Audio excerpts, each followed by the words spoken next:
امام کے بے انتہا فضائل و مناقب ہیں۔ عزیزان گرامی، امام کی تاریخ کے الفاظ یہ ہیں کہ جب ایک مرتبہ مأمون ملعون جب حکومت میں آیا تو اس نے سوال کیا، جب مأمون حکومت میں آیا تو اس نے آنے کے بعد فوراً سوال کیا کہ کس کس سے میری حکومت کو خطرہ ہو سکتا ہے۔ فضل ابن ربی سے پوچھا تو اس نے کہا کہ 3 لوگوں سے تیری حکومت کو خطرہ ہو سکتا ہے۔ اس نے کہا میرے ذہن میں 2 تھے، تیرے ذہن میں کون کون ہے؟ کہا تیرا بھائی امین، کہا وہ تو بہت بے وقوف ہے، اسے میں راستے سے ہٹا دوں گا، قتل کروا دوں گا اس کو۔ دیکھیں، جو حکومت میں آتا ہے اور خدا کی خاطر حکومت نہ کرتا ہو وہ اپنوں کا بھی مخلص نہیں ہوتا۔ تو کہا اور؟ کہا کہ اس کا جو وزیر ہے کہ اس کو بھی میں راستے سے ہٹا دوں گا۔ کہا تیرے ذہن میں تیسرا کون ہے؟ کہا علی ابن موسیٰ الرضا علیہ السلام۔ کہا یہ کون ہے؟ ان کا میں نے نام پہلے نہیں سنا ہے۔ عزیزان گرامی، ائمہ کی ایک مظلومیت یہ ہے کہ ان کے زمانے میں افراد تھے اور انہیں نہیں جانتے تھے۔ آج سب جانتے ہیں لیکن ان کے زمانے میں ائمہ کی مظلومیت یہ ہے کہ ان کو بالکل کارنر کر دیا گیا، ان کو بالکل اس طرح سے دور کر دیا گیا معاشرے سے کہ کوئی ان کے قریب نہ جائے۔ کہا یہ جو حکومت تمہارے پاس ہے تمہارے اجداد نے ان کے نام پہ حاصل کی تھی، ان کے نام پہ لوگوں کو دھوکہ دیا کہ ہم بھی آل رسول ہیں، کیونکہ رسول خدا کے چچا کے بیٹے تھے بنی عباس، عباس حضرت عباس کی نسل سے تھے، یعنی حضرت عباس چچا اموی رسول خدا، نہ حضرت عباس ابن علی ابن ابی طالب، حضرت علیہ السلام کے فرزند نہیں بلکہ جناب امیر کے چچا عباس۔ تو کہا ان کی نسل سے ہو، تمہارے اجداد نے ان کے نام پہ کہہ کے دھوکہ دے کے حکومت حاصل کی اور اس کے بعد پھر ان کو زندانوں میں رکھا تاکہ لوگ پہچان نہ لیں کون حقدار ہے۔ تو اس نے کہا کہ اچھا تو یہ کیسے ہیں، دیکھنے میں کیسے ہیں، بولنے میں کیسے؟ سن رہے سب لوگ؟ کہا دیکھنے میں کیسے ہیں، بولنے میں کیسے ہیں، جب گفتگو کرتے ہیں علم کیسا ہے؟ کہا کہ جو ایک مرتبہ انہیں دیکھ لے وہ انہی کا ہو جاتا۔ علم ایسا ہے جب کلام کرتے ہیں ہر انسان انہیں سننا چاہتا ہے۔ علم لدنی کے مالک ہیں، کلام ایسے کرتے ہیں کہ ہر انسان مجذوب ہو جاتا ہے، کشش بہت زیادہ ہے، اور ان کے یہ اپنے عصمت کے قائل ہیں، معصوم ہیں، اس لیے ہر طرح کی لغزشوں سے پاک ہیں، ہر طرح کی آلائشوں سے پاک ہیں۔ توجہ کیجئے گا، وہ اپنا عقیدہ پیش نہیں کر رہا تھا، وہ ائمہ کا عقیدہ بتا رہا تھا۔ کہ یہ کہتے ہیں کہ معصوم ہے اس لیے لغزشوں سے بہت پاک ہیں، کہ جو ایک مرتبہ ان سے مل لیتا ہے وہ ان کا ضرور گرویدہ ہو جاتا ہے، وہ ان کا مرید ہو جاتا ہے۔ کہ اور شخصیت کیسی ہے؟ کہ شخصیت بہت وجیح ہے، چہرے پہ جلال ہے، ہیبت ہے، بہت خوبصورت ہے۔ کہ ایک مرتبہ تو دیکھے گا تو بھی معتقد ہو جائے گا کہ ہاں یہ واقعاً زمین کا نہیں آسمان سے نازل ہوا ہوا،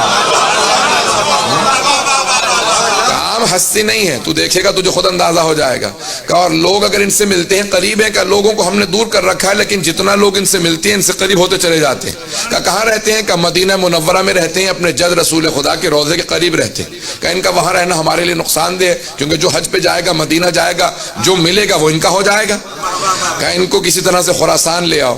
اس وقت مشہد میں نہیں تھا، مشہد امام کی وجہ سے نام رکھا گیا، توس اس کا نام تھا، قریب میں مرو میں جہاں پہ اس کی حکومت کا دارالخلافت تھا، کہا وہاں پہ ان کو منتقل کیا جائے۔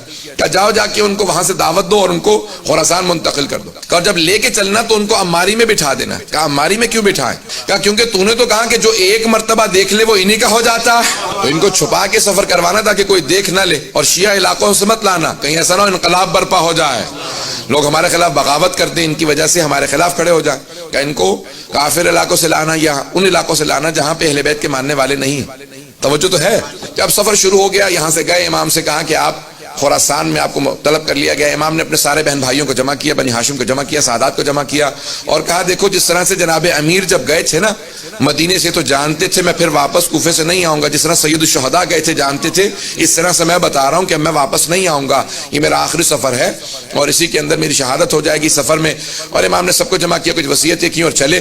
جب سفر میں جانے لگے تو سب بہن بھائی بہت امام کے، خصوصاً حضرت معصومہ جو بہت زیادہ محبت کرتی تھی بھائی سے ملی، سب بہنیں بھائی رونے لگے۔